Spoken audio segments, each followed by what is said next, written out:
नमस्कार, GTC news देख रहे तमाम दर्शकों का स्वागत है। मैं हूं राहुल राणा, हाजिर हूं एक बार फिर प्रदेश की तमाम बड़ी खबरें लेकर। आज हरियाणा में क्या कुछ खास रहा, ऐसी कौन सी बड़ी खबरें रही, सबकी जानकारी आपको विस्तार से दी जाएगी। लेकिन सबसे पहले शुरुआत करेंगे आज की हरियाणा की 10 बड़ी खबरों से।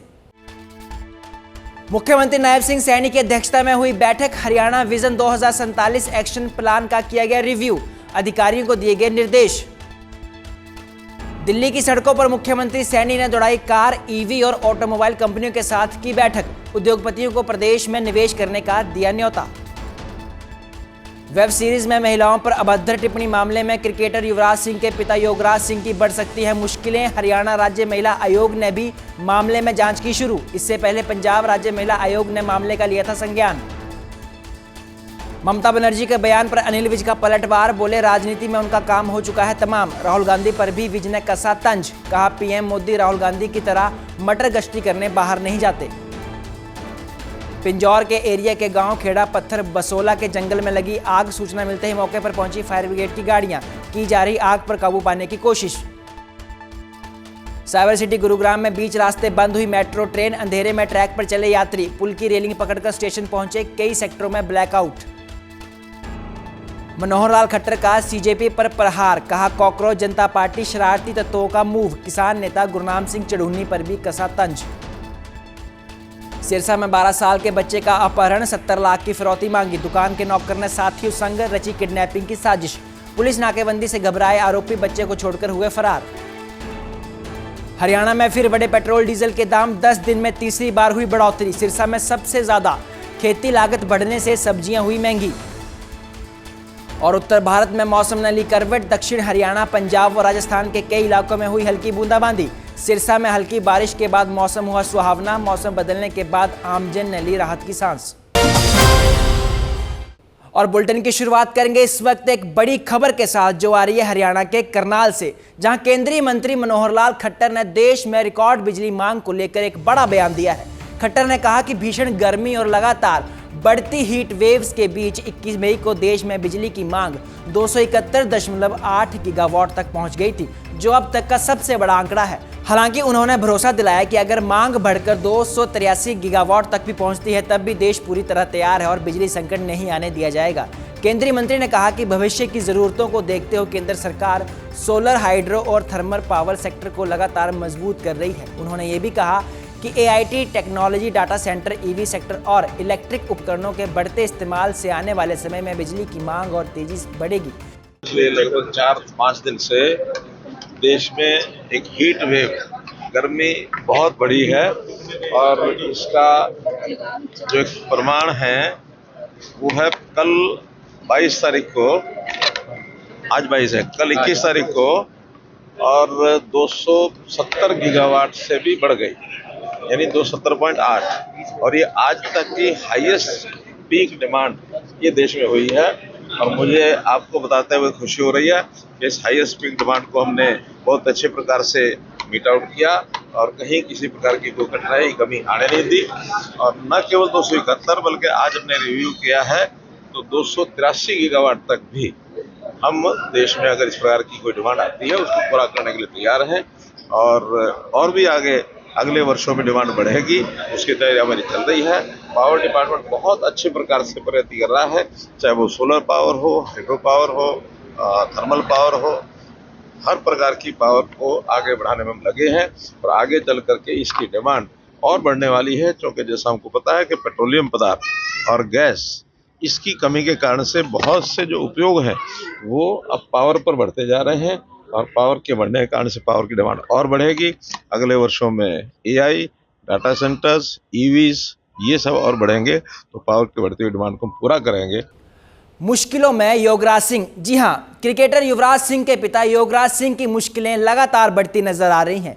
एक वेब सीरीज में महिलाओं पर अभद्र टिप्पणी के मामले में अब उनके खिलाफ कानूनी कार्रवाई का दायरा और बढ़ता जा रहा है। पंजाब राज्य महिला आयोग ने पहले इस मामले को संज्ञान में ले चुका है और अब हरियाणा राज्य महिला आयोग भी इस प्रकरण की जांच कर रहा है।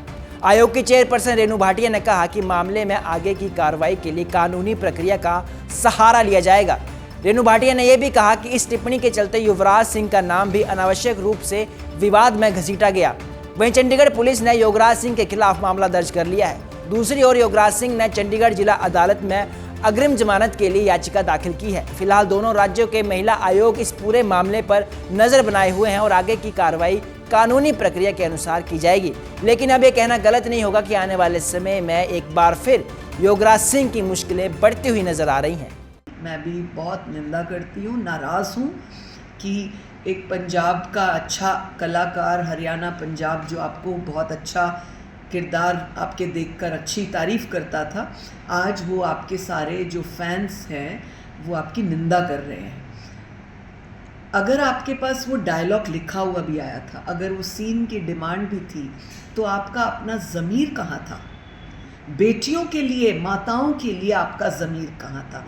इसका तो सीधा सीधा मतलब ये निकलता है कि आप जो आपने फिल्म में डायलॉग बोला वो आपके जहन में, दिमाग में, दिल में है अपने घर की महिलाओं के लिए। और सबसे बड़ी बात, आपका बेटा इतना अच्छा खिलाड़ी है युवराज, उसका आपको नहीं लगता आपने उसका नाम खराब किया? अब हम कहें कि वो पंजाब का बेटा है, हरियाणा का बेटा है, वो तो पूरे देश का बेटा है। इसी प्रकार हर बेटी पूरे देश की बेटी होती है, हर माँ एक माँ होती है, हर बहन एक बहन होती है।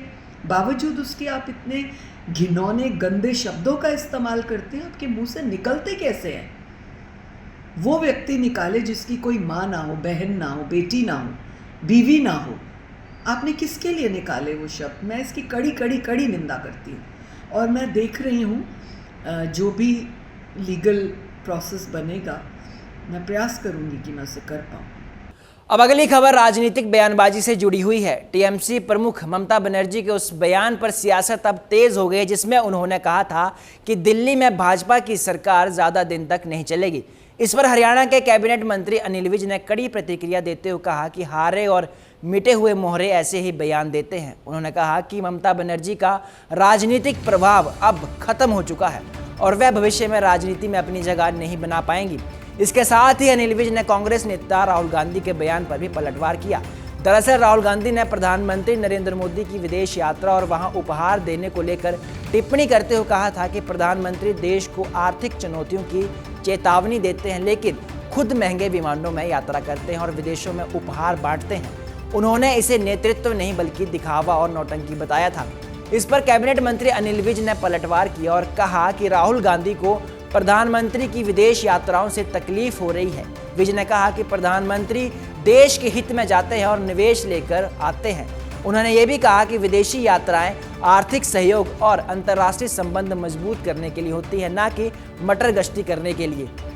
उन्होंने आगे कहा कि वैश्विक हालात और युद्ध जैसे कारणों से आर्थिक प्रभाव पड़ना स्वाभाविक है और इसके लिए सरकार को जिम्मेदार ठहराना उचित नहीं। राहुल गांधी जी को अपने नानके में मोदी जी के जाने की बहुत तकलीफ है। मोदी जी गए हैं, देश के लिए 20 अरब डॉलर का निवेश लेकर आए हैं। मोदी जी राहुल गांधी जी की तरह मटर गश्ती करने के लिए बाहर नहीं जाते। देश के बाकी देशों के साथ मधुर संबंध हो, हमारा और दूसरे देशों का अच्छा तालमेल हो, हम तरक्की करें, विकास करें, उसके लिए मोदी जी जाते हैं। और जो आर्थिक तंगी की बात की जा रही है, उस आर्थिक तंगी के लिए कहीं पर भी हम दोषी नहीं हैं। जो युद्ध हुआ है या हो रहा है वो हम नहीं लड़ रहे हैं, हम करवा नहीं रहे हैं, उसमें हम शामिल नहीं हैं। वो दूसरे देश लड़ रहे हैं। अब जो सामान वहाँ से आता था, जो $70 प्रति बैरल था, आज वो 100 से भी ऊपर बैरल चला गया। तो उसका असर तो पड़ेगा ही। जब वो सामान ही वहां से आता था, कहीं और तो तेल का कुआं खोद नहीं सकते, वो सामान बंद हो गया। और उसमें भी मोदी जी की जो दूसरे देशों के साथ मित्रता है की वजह से हमारे अनेकों जहाज हार्मुज से निकलकर बाहर आ सके, और जल्दी स्थिति नॉर्मल हो जाएगी तो चीज़ें ठीक हो जाएंगी। देश में पेट्रोल और डीजल की कीमतों में एक बार फिर बढ़ोतरी की गई है। हरियाणा में पेट्रोल 87 पैसे महंगा होकर 100 रुपये प्रति लीटर के पार पहुंच गया है। डीजल 91 पैसे प्रति लीटर महंगा हुआ है। इसके दाम 92 रुपये 94 पैसे पर पहुंच गए हैं। तेल कंपनियों की ओर से जारी नई दरें शुक्रवार देर रात से लागू हो गई। इस बढ़ोतरी के साथ अधिकांश जिलों में पेट्रोल की कीमत 100 रुपये प्रति लीटर के पार पहुंच गई है। सिरसा में सबसे ज्यादा 101.73 पैसे प्रति लीटर रेट हो गए हैं। पानीपत और करनाल में अभी भी रेट 100 रुपये से नीचे हैं। आपको बता दें कि 10 दिन में ईंधन की कीमतों में ये तीसरी लगातार की गई बढ़ोतरी है। इससे पहले इसी हफ्ते पेट्रोल और डीजल के दामों में एवरेज 90 पैसे प्रति लीटर की बढ़ोतरी की गई थी। वहीं उसके कुछ दिन पहले भी कीमतों में 3 रुपये प्रति लीटर का इजाफा किया गया था। इस बढ़ोतरी की मुख्य वजह अंतर्राष्ट्रीय बाजार में कच्चे तेल की कीमतों में उतार चढ़ाव है। ईरान और अमेरिका की जंग शुरू होने से पहले क्रूड ऑयल के दाम $70 थे, जो अब बढ़कर $100 प्रति बैरल के पार पहुंच गए हैं। क्रूड की कीमतें बढ़ने से तेल कंपनियां लगातार दबाव में थीं, इसीलिए कंपनियों ने घाटे की भरपाई के लिए कदम उठाए हैं। अगर कच्चे तेल की कीमतों में लंबे समय तक तेजी बनी रहती है तो पेट्रोल और डीजल की कीमतें आने वाले समय में फिर से बढ़ाई सकती हैं, जिससे आम लोगों को और परेशानियों का सामना करना पड़ सकता है। ये बार बार दाम बढ़ रहा है तो प्राइवेट बस को तो बहुत मुश्किल हो गया जी। तो इसलिए जैसे डीजल का दाम बढ़ रहा है वैसे प्राइवेट बसों का किराया भी बढ़ाया जाए। सर हम ये चाहते हैं जी, देखो सरकार ने हफ्ते में 3 बार रेट बढ़ा दिए जी, और सरकार को हर वर्ग का ध्यान रखना चाहिए। हमारे टैक्सी के रेट तो वही हैं जी, पर जो पैसेंजर है हमारे को उस हिसाब से रेट देता है जो पुराना रेट है। और जैसे अब पेट्रोल और डीजल सीएनजी के रेट बढ़ रहे हैं, उस हिसाब से हम तो कुछ खाने पीने योग्य नहीं रहे जी। हमारे तो घरों में रोटी नहीं बनेगी। इस हिसाब से रोटी कैसे कमाएगा जी एक गरीब आदमी? दिन रात मेहनत करके टैक्सी चलाने वाला आदमी, अगर यूं सरकार ऐसे रेट बढ़ाती रहेगी हम तो कहीं के नहीं रहेंगे जी। उधर से सरकार को टैक्स चाहिए, टोल भी हम पे करते हैं जी, और हमारे को तो हर तरफ से मार होगी जी।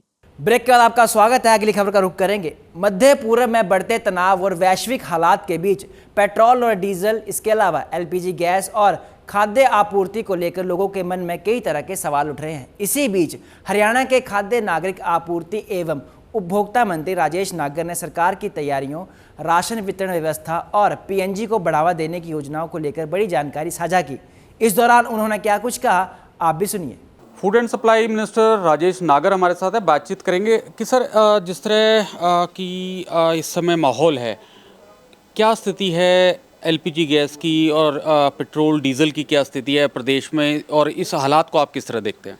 देखो, जो युद्ध के बाद एक स्थिति बनी है पूरे विश्व में, दुनिया में जो दिक्कत आई है, उसको देखते हुए अगर हम भारत की बात करें, अपने प्रदेश हरियाणा की बात करें, हमारे मुख्यमंत्री जी ने जो मॉनिटरिंग की है सभी आला अधिकारियों के साथ, जो कोई भी बड़ी कंपनीज़ हैं जो भी ये सप्लाई करती हैं, चाहे एचपी हो, हिंदुस्तान पेट्रोलियम हो, और सब दूसरी कंपनियों के साथ लगातार बैठक करके, और डीसीज के साथ बैठक करके, डीएफएससीज के साथ बैठक करके, और सभी आला अधिकारियों के साथ बैठक करके पूरी स्थिति को कंट्रोल में रखा है। और कहीं से भी कोई शिकायत कहीं मिली, कोई क्या नाम है, शिकायत मिलते ही कार्रवाई भी की, चाहे एफआईआर हो, चाहे हमारे सिलेंडर सीज़ करने की बात हो, चाहे हमारे वाहनों को, हम कई वाहनों को भी सीज़ किया गया। और उसको देखते हुए पूरे हमारे अगर प्रदेश की बात करें, स्थिति बिल्कुल नियंत्रण में है और कहीं से भी एलपीजी की कमी नहीं हो रही है। बिल्कुल, जिस तरह आपने कार्रवाई की बात की, क्योंकि जिस चीज़ की कमी अगर देखी जाती है तो कालाबाजारी भी ये स्वाभाविक है कि ये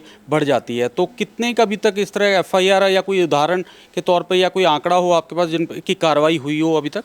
नहीं, काफ़ी वाहनों को सीज़ किया गया, काफ़ी सिलेंडर भी सीज़ किए गए और काफ़ी एफआईआर भी की गई है, क्योंकि कहीं से भी ऐसी स्थिति में जमाखोरी की बात होने लग जाती है कि लोग जमाखोरी करने लग जाते हैं, तो उसके लिए सख्त निर्देश हमारे मुख्यमंत्री जी ने सभी डीसीज को दिए हैं, डीएफएससीज को दिए हैं। अभी कहीं से भी किसी तरह की भी कोई शिकायत आती है तो सख्त से सख्त कार्रवाई की जाए। तो सप्लाई चेन की क्या स्थिति है सर, चाहे एलपीजी की बात करें, पेट्रोल डीजल की बात करें, क्योंकि कई जगहों से इस तरह की भी खबरें आती हैं कि सप्लाई जो है वो कहीं थोड़ी देरी से मिल पा रही है। नहीं, सप्लाई की कहीं से भी कोई कमी नहीं है और समय समय पर जहाँ से भी कोई बात आती है हम तुरंत कार्रवाई भी करते हैं और सप्लाई पूरी मिल रही है। कहीं भी पूरे प्रदेश में कहीं से भी किसी भी ज़िले से कमी की कोई खबर नहीं आ रही है। एलपीजी का विकल्प पीएनजी का को के तौर पे देखा जा रहा है, तो इसके लिए क्या व्यवस्था की गई है, कैसे जो है इंफ्रास्ट्रक्चर पर काम हो रहा है, किस तरह सरकार या विभाग इस पर काम करें? देखो, पीएनजी के कई जो कंपनीज जो पीएनजी सप्लाई कर रही हैं जो अलग अलग ज़िलों में, उनके साथ भी कई बार बैठक हुई है और हमारी एक सेंटर में भी अगर बात करें, दिल्ली में भी एक बैठक हुई थी। हमारे मंत्री, केंद्रीय मंत्री उसमें मनोहर लाल जी भी थे, पुरी जी भी थे, प्रहलाद जोशी भी थे और वो हमने सभी पीएनजी कंपनियों को निर्देश दिए कि भाई जो भी पीएनजी के लिए अप्लाई करता है उसको जल्दी से जल्दी पीएनजी की सप्लाई दी जाए और जो फॉर्मेलिटीज़ हैं, कोई एनओसीज़ हैं जो भी, उनको बाद में लेकर उनकी फॉर्मेलिटीज़ को बाद में पूरा करके जो पीएनजी की सप्लाई को तुरंत और जितना जल्दी हो सके दिया जाए, जिससे हमने जो बढ़ावा पीएनजी को हम दे रहे हैं, क्योंकि पीएनजी की सप्लाई अगर हमें मिल जाती है तो एलपीजी में हमें उसमें एलपीजी की जरूरत भी नहीं रहती। मेट्रो सिटीज़ में सर लाइनें बिछी हुई हैं, कई मेट्रो सिटीज़ का अगर उदाहरण के तौर पर देखें घरों तक भी पहुंची हुई है, लेकिन जो छोटे शहर हैं, कस्बे हैं, वहाँ पर कैसे व्यवस्था होगी और कब तक जो है वहाँ तक भी ये व्यवस्था बना दी जाएगी? बहुत सारे गांवों में भी पीएनजी की लाइनें डाल दी गई हैं और जो और लोग अप्लाई कर रहे हैं जैसे डिमांड और मांग के हिसाब से, और गांव में भी ये सप्लाई हम इनकी लाइन डाली जा रही है। जी, एक और आखिरी आज का सवाल है कि फूड एंड सप्लाई विभाग आपके पास है, बीपीएल परिवारों को जो है सरकार की ओर से राशन वितरित किया जाता है, तो इसकी कोई समय सीमा भी है कि कोई इस डेट तक जो है राशन दिया जाए? क्योंकि ऐसा देखा जाता है कई बार राशन जो है पूरे महीने भर तक भी नहीं बांटा जाता। हाँ, इसके लिए हमने एक तारीख निश्चित कर दी है, डेट निश्चित कर दी है और 10 तारीख हर महीने की से पहले सभी उपभोक्ताओं को, सभी जो हमारे कंज्यूमर हैं उनको राशन मिले। तो इसलिए एक डेट फिक्स करने के बाद एक उनको भी सहूलियत हो गई है कि भाई उनको पता लग जाता है कि भाई हमें 10 तारीख से पहले हर एक डिपो से राशन मिलेगा। तो इस पर कोई सर चेकिंग भी है, कोई 10 तारीख से मिल रहा है, कोई आपने लिया डाटा कि मिल रहा है पूरे प्रदेश में? बिल्कुल डीएफएससीज के साथ और हमारे जो अधिकारी हैं बड़े, उनसे बातें होती रहती हैं और हम ये संज्ञान भी लेते रहते हैं कि हर जो डिपो का राशन 10 तारीख के महीने की पहले बढ़ जाए। शुक्रिया हमसे बातचीत के लिए। तो food and supply minister Rajesh नागर थे। जो मौजूदा हालात हैं इसमें इनका साफ तौर पर दावा ये है कि ना डीजल पेट्रोल के साथ साथ सीएनजी की किसी तरह की भी कोई कमी नहीं है और पीएनजी को भी जो है सीएनजी के विकल्प पर लिया जा रहा है और अगर कोई कंपनीज जो पीएनजी सप्लाई करती हैं उसके लिए एनओसीज जो है जो रहती हैं उसको भी डिले कर दिया है कि पहले ये सप्लाई आए उसके बाद जो है एनओसीज का काम चलता रहेगा। तो साफ तौर पर कहना है कि किसी तरह की भी आम जन को असुविधा का सामना नहीं करना पड़ेगा। मैं अभिषेक तक्षक, जीटीसी न्यूज़, चंडीगढ़। सिरसा के सी ब्लॉक क्षेत्र के 12 वर्षीय नाबालिग लड़के के अपहरण और 70 लाख रुपए की फिरौती मांगने के मामले में पुलिस ने कार्रवाई करते हुए मुख्य आरोपी को कुछ ही घंटों में गिरफ्तार कर लिया। मामले में शामिल 3 अन्य युवकों की पहचान भी कर ली गई है और उनकी गिरफ्तारी के लिए लगातार दबिश दी जा रही है। बताया जा रहा है कि बच्चे के पिता जो किताबों की दुकान चलाते हैं, उन्होंने पुलिस को शिकायत दी थी। शिकायत मिलते ही पुलिस ने पूरे शहर में नाकेबंदी कर दी। जांच में सामने आया कि दुकान में काम करने वाला नौकर ही अपहरणकर्ताओं से मिला हुआ था। उसने अपने 3 साथियों के साथ मिलकर पूरी वारदात को अंजाम दिया। पुलिस की सख्त नाकाबंदी के चलते आरोपी बच्चे और दुकान के नौकर को रामनगरिया गाँव के पास छोड़कर फरार हो गए। बाद में पुलिस ने बच्चों को सकुशल बरामद कर लिया। हालांकि बाकी आरोपियों की अभी जांच की जा रही है। जल्द ही वे पुलिस की गिरफ्त में होंगे। इन्वेस्टिगेशन के दौरान जो पुलिस को लीड मिली उसके बेसिस पे सामने ये आया है, इस जो बच्चा है उसके पिताजी की बुक शॉप है, उसके पास ये 3 साल से काम कर रहा था और बच्चे को आमतौर पे ट्यूशन पे ड्रॉप करने के लिए ये जाता था। कल शाम को सी ब्लॉक में जहाँ बच्चे का ट्यूशन है वहाँ पे ये ड्रॉप करने के लिए उसको गया, तो इसका जो आरोपी है इसका नाम है सौरभ ने अपने साथियों के साथ प्लानिंग के तहत बच्चे को किडनैप करवाया, जिसमें खुद को भी किडनैप करवाया और बाद में अपने साथियों के साथ मिलकर बच्चे के पेरेंट्स से फिरौती की डिमांड की गई। जब इंटरोगेशन में चीज़ें डिस्क्लोज हुई हैं उसके बेसिस पे सौरभ को पुलिस हिरासत में लेकर के अरेस्ट किया गया है। उसके साथियों की तलाश अभी जारी है। कितने लोग इन्वॉल्व थे इसमें? इसमें अब तक की इन्वेस्टिगेशन के आधार पर 4 लोगों की इन्वॉल्वमेंट सामने आई है, जिसमें से 3 लोग अभी फरार हैं और 1 आरोपी को गिरफ्तार किया गया। यमुनानगर के जगाधरी स्थित करियर डिफेंस स्कूल में बड़े स्तर पर अनियमितताओं का खुलासा हुआ है। हॉस्टल में सीसीटीवी कैमरे, एक्सपायर दूध और अवैध मेडिकल क्लिनिक मिलने के बाद प्रशासन ने कड़ी कार्रवाई करते हुए स्कूल प्रबंधन समेत 6 लोगों पर मामला दर्ज कर लिया है। जिला प्रशासन की जांच में सामने आया कि करियर डिफेंस स्कूल में कई गंभीर गड़बड़ियां पाई गई। छात्रों और अभिभावकों की शिकायतों के बाद शिक्षा विभाग और स्वास्थ्य विभाग की संयुक्त टीम ने परिसर में जाँच की। थाना शहर जगाधरी पुलिस ने जांच के बाद स्कूल प्रबंधन सहित 6 लोगों के खिलाफ विभिन्न धाराओं में केस दर्ज किया है। करियर डिफेंस जो स्कूल है, इसकी कई बार शिकायत आ चुकी है, तो मेरे आने से पहले भी एक बार इसकी इंस्पेक्शन की गई थी, उसके बाद जनवरी में की गई और इनको जो भी उसमें कमियां पाई गई उनको दूर करने की हिदायत दी गई थी, लेकिन उन्होंने अपनी कमियां दूर नहीं की। हमने दोबारा 12 मई को वहां जाकर इंस्पेक्शन की है, लेकिन उन्होंने अपनी कमियां दूर नहीं की और कई उसमें वायलेशंस पाई गई, जिसके कारण हमने पुलिस में एफआईआर दर्ज कराने के लिए रिक्वेस्ट की और एफआईआर दर्ज हो गई और उसके बाद हमने उसकी सारी जो उसमें वायलेशन पाई गई थी उनकी सारी डिटेल डायरेक्टर सेकेंडरी एजुकेशन को भेज दी है। ये हमारे एरिया में एक स्कूल है करियर डिफेंस स्कूल के नाम से, और उसके खिलाफ अभी डीओ मैडम ने पहले था, जिन्होंने परसों आई कंप्लेंट, उसमें हमने अलग एफआईआर किया उसकी 18(2) में और कुछ सेक्शन है मेडिकल एक्ट्स के, कल ही एफआईआर हो गया, अगली उसमें कार्रवाई जो होगी वो खबर कर रहे हैं उसमें। तो क्या क्या है एफआईआर में लिखा है? यही लिखा है कि वहाँ पे जो बच्चे हैं उनको मेडिकल की जो फैसिलिटीज है प्रॉपर दी जा रही है, डॉक्टर नहीं है वहाँ पे, नर्सेज है वो मतलब कर रहे हैं डॉक्टर का काम, और कुछ कमियां हैं उसके अंदर, जैसे पानी की चीजें हैं, बच्चों को मारपीट गलती वाला काम है, वो सारी चीजें हमने सेक्शन ऐड की है और कार्रवाई सुधारी है। सीसीटीवी है कि प्राइवेट का अभी लेना है, सीसीटीवी कब्जे में उनके पास है, डीओ वाले के पास उसके कब्जे मिलेगा। कितने लोगों के खिलाफ मामला दर्ज हुआ? 5-6 लोग। फरीदाबाद में क्राइम ब्रांच को बड़ी सफलता मिली है। हरियाणा और राजस्थान में लूट, डकैती, हत्या के प्रयास समेत 7 से अधिक मामलों में वांछित कुख्यात अपराधी संदीप उर्फ चैंटा को पुलिस ने मुठभेड़ के बाद काबू कर लिया। आरोपी ने पुलिस टीम पर फायरिंग की, जिसके जवाब में पुलिस की गोली उसके पैर में लगी, जिसके बाद उसे गिरफ्तार कर अस्पताल में भर्ती करवाया गया। क्राइम ब्रांच के एसीपी वरुण दहिया ने बताया कि फरीदाबाद पुलिस द्वारा संगीन अपराधियों के खिलाफ लगातार अभियान चलाया जा रहा है। इस कड़ी में अपराध शाखा ऊंचा गांव की टीम ने 21 मई की रात थाना छाइसा क्षेत्र के फजपुर इलाके के केजीपी अंडरपास के पास मुठभेड़ के बाद संदीप उर्फ चैंटा को काबू किया। संदीप उर्फ चैंटा जो है ये पूर्व आपराधिक इनका रिकॉर्ड लूट, हत्या का प्रयास, डकैती और काफ़ी आर्म्स एक्ट के संबंध में इनकी अलग अलग इंटर स्टेट गैंग के तौर पर ये काम कर रहे थे। अलग अलग मुकदमे इनके रजिस्टर्ड है राजस्थान के अंदर, हरियाणा में करनाल, फरीदाबाद, अन्य ऐसी जगहों पर इस संबंध में इनके मुकदमे दर्ज हैं। तो काफ़ी समय से ये इस तरीके की ऐसी चीज़ों को, वारदातों को अलग अलग जगहों पर अंजाम दे रहे थे।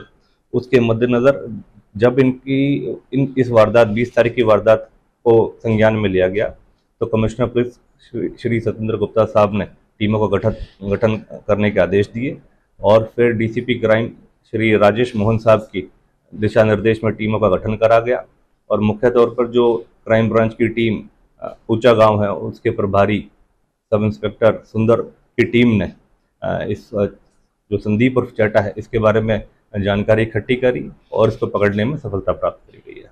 आज के लिए इस बुलेटिन में मेरे साथ फिलहाल इतना ही। आप बने रहिए जीटीसी न्यूज़ के साथ, मुझे दीजिए इजाज़त। नमस्कार।